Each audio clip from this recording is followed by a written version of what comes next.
The Rebel Alliance was the sole driving force opposing the Empire, and it was very much a situation of the big powerful enemy being too strong to take on all at once. For this reason, the Rebel Alliance opted to take part in smaller, targeted and more carefully planned missions, which would all work together to cripple sections of the Empire, making them an easier target while staying on the move. But with the amount of men which the Alliance needed to pose even the smallest threat against the Empire, as well as all of the weapons and vehicles, how much exactly did it take to run this army and pay for their various missions taking down the Empire? I'm going to break it all down, so smash the like button and subscribe button, check out the Star Force 1 Discord in the description, and let's get into it. So in Andor Season 1, we got a very intense arc which showed us some of the methods of the Rebel Alliance. Around 5 BBY, the rebels in their early stages executed a covert operation led by Senator Mon Mothma to steal a whole sector's payroll on Aldhani. With a 6-person infiltration team, including the double agent Lieutenant Gorn who worked with the Imperials as well as the rebels, and the late addition of Cassian Andor, they planned to utilize the local festival for cover to perform a night raid and get away with the credits. The operation faced many challenges, including an unexpected firefight during the heist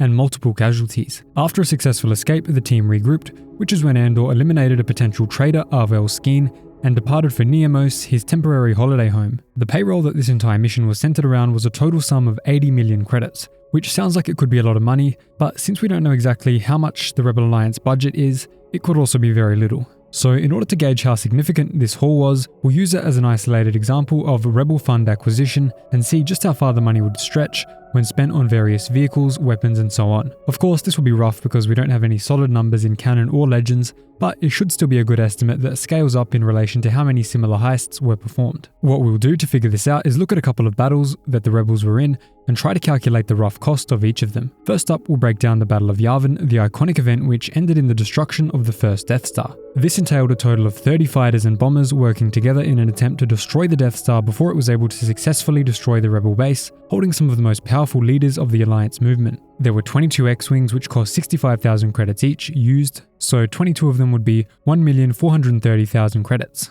Alongside these starfighters were 8 Y-Wing bombers which were the same price, meaning that 8 of them would cost the rebels 520,000 credits. Although many people joined the Alliance for free out of passion and against the Empire, there were still various costs relating to the aircraft and pilot's care which the rebels need to account for. So to estimate the cost per pilot, we'll just see the salary of a USA Air Force pilot, which is around 100k at the time of this video. Translating that into credits though, the method we discovered through this video here, which I highly recommend you check out after this video, this would be around 75,000 credits per pilot. That would total 2,250,000 credits. This means that in total, the Battle of Yavin required the Rebel Alliance to spend 4,200,000 credits. They'd be able to perform about 19 of these attacks on the Death Star in order to fully deplete the credits gained on Aldhani. Turning to the Battle of Scarif, this was a much bigger battle and involved many types of ships, since it was a do-or-die effort to deal the most powerful and crippling blow to the Empire that the rebels had ever done, attaining the plans to a flaw in the Death Star and then to take advantage of it and destroy it. The main cruiser in the battle, the MC-75 ship from the Mon Calamari shipyards,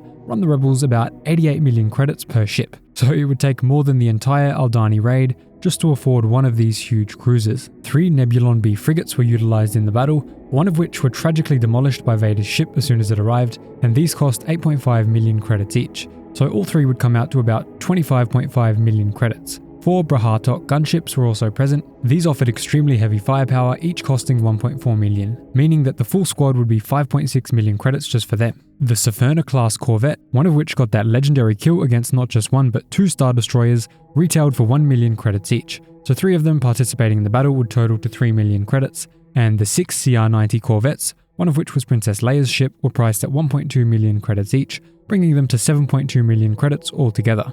After that, we have the 12 GR-75 transport ships, which were 180,000 credits apiece. That came out to 2,160,000 credits. Part of the main assault, 42 X-Wings, running the Alliance 2,730,000 credits, and they were joined by 22 Y-Wing bombers, which were worth 1,430,000 credits. The 2 U-Wing support crafts, which were worth about 65,000 credits each, they came to a total of 130,000 credits. We can't know exactly how many men were involved in this battle, so I won't try to factor these costs into it, but it'd be pretty safe to assume that it'd be a few dozen million credits. All of these massive numbers means that the Battle of Scarif was a giant expense for the rebels, though it was no doubt worth it, coming in at a total price of 135,750,000 credits. If we take away the enormous price tag of the MC-75 cruiser, they actually only need about 47 million credits, meaning that the raid on Aldhani was actually an incredibly important source of resources for the rebels. This highlights what an amazing opportunity the raid was, a few soldiers hiding out for a few months resulting in an almost 100 million credit haul, largely covering the cost of destroying the Death Star.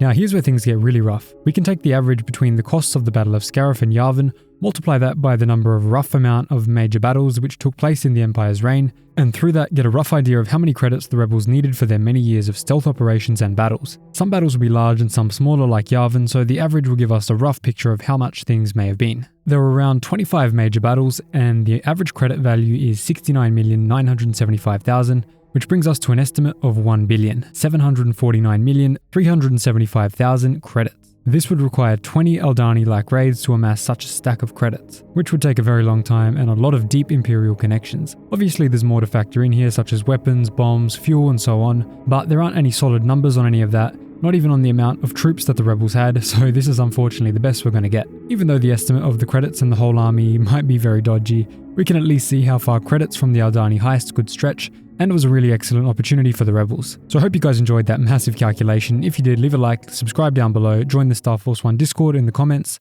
and in the description, and I'll see you in the next video.